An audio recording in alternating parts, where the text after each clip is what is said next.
Okay, we have once this one running, and we want to keep on building our logic. So our logic so far hasn't had any Revit included. I'm just trying to get first our foundations on C#, and that will be helpful. So if I have this function for each, and I don't want it to be read upon here, I can just put it out. And as we can see here, inside of the class, we can have multiple functions, such as this one that it's called result. What is actually happening is that this one is executing. That's the main execute from the iExternal command, and it's giving me a result. Following that logic, we can have another function called public. The next thing we need to place, basically happening, we can just call it as a void if we don't want to have a return, or if we wanted to have it a string or any type of value being returned, we just need to call it. Then in this case, we can call it like show message.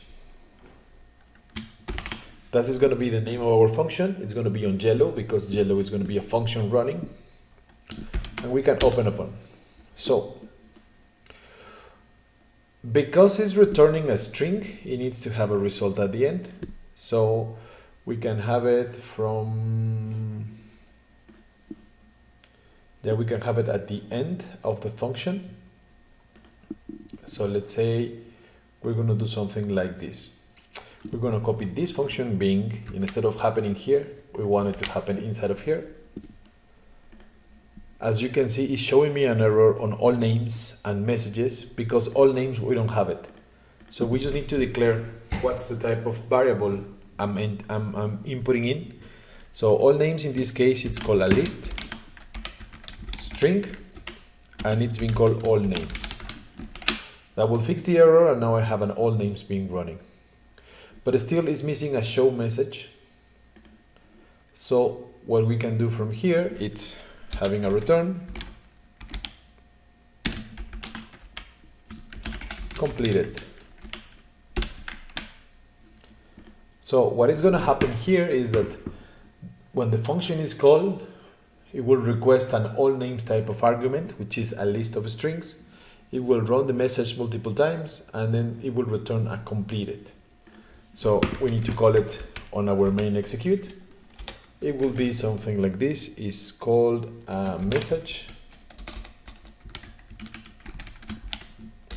box dot show, because we wanted to show the completed at the end. And inside of here, we can just add show message with the arguments of all names.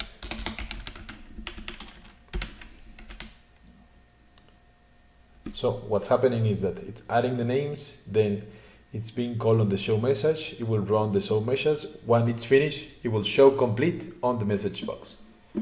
So let's try it, build upon. We can even debug it. So just gonna go from here. Yeah, it's just at the end. Just before it happens here, and at the end. We go reattach to the process. Remember always to build before doing a reattach, because otherwise it won't work around. Now that we have it, we can just go for our test run. Now it's giving me here all the names. It's working properly with the 4 of them. Then the function is going to go sample, 4 type, 3.44, and the last one is completed. When it's finished, it says I'm going to deliver that I have a result success. It finishes, and now I'm out of the function. We will be building a lot of functions, but we just need to remember that this is the structure happening input, happening output, having the function to be run, and within whatever we're running inside of it.